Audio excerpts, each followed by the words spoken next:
I've done probably more reading of scholarship on Egypt and had more conversations with different scholars on this than the average person. So that's sort of where I'm going to come at. But I do want to say one thing. When we say that something like Egypt is an Afro-Asiatic world, it's that we actually are trying to make it so that it's neither African nor Asian. That lots of people have come into the Egyptian valley, we say, as if there was never anybody indigenous there. And I think we just want one of the things you'll hear Egyptologists say often is Egyptians are Egyptians. And I think this is really important. If we sort of look at this from the perspective of the Greeks, of course, are an infant compared to Egypt, and they recognize their infancy, their sort of cultural infancy compared to Egypt. They meet the Egyptians pretty late in the day. I mean, obviously there's Bronze Age interactions, but it's really not until the 7th century that we have sort of sustained interactions with Egypt again, and we have the settling of a trade outpost, Naucratis, in the Nile Delta, which is a pan-Hellenic trading outpost. When they actually finally start interacting with the Egyptians are ruled by the Nubians, supposedly, right? These Nubians, as if the Nubians had never been there, but the Nubians have been there all along. But the 25th dynasty, I believe it's the 25th dynasty, was the quote-unquote Black Pharaohs. But they're not the only Black pharaohs in Egyptian history, and they're also not the only Black people in Egypt. The ties are deep. It's as if the Nubians had never been there, but the Nubians have been there all along. But the 25th dynasty, I believe it's the 25th dynasty, was the quote-unquote Black Pharaohs. But they're not the only Black pharaohs in Egyptian history, and they're also not the only Black people in Egypt. The ties are deep.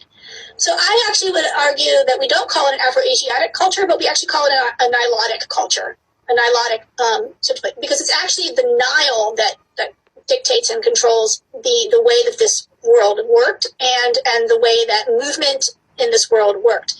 We think of movement as east-west, but this movement is going to be north-south, and it's going to be a people who really sort of span the whole length of the Nile. And there's going to be movements back and forth. There's a traditional boundary between the kingdom of the Cushites and the dynastic pharaohs, but those lines move and get blurred all over the place for over 1,000 years or more, right? And there's people moving up and down the Nile all the time, and that movement up and down the Nile is lots of people who are Egyptian, right? They might be Cushite ethnically, but they're also Egyptians, or they might, be from the Sinai Peninsula, or they might be from the Arab Peninsula and have moved into that territory. So I think we just need to be, when we try and say it's an Afro-Asiatic, we treat it as if Afro is different and Asiatic is different, but I just don't think we understand how yet, I think we don't understand yet how much the interplay between migration and indigeneity works.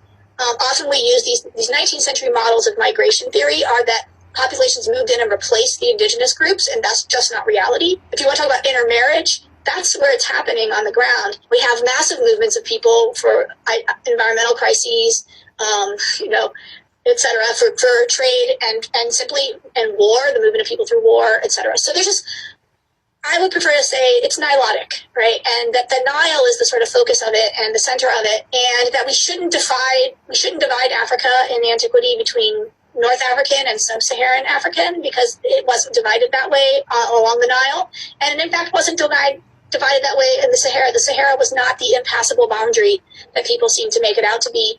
And if you want to talk Herodotus, I always say people who want to live by, if you're going to live by the Herodotus sword, you have to die by the Herodotus sword as well. If you want to believe Herodotus when he says, X, Y, and Z, then you also have to believe Herodotus when he says that quote unquote Ethiopians are indigenous to North Africa. So deal with it.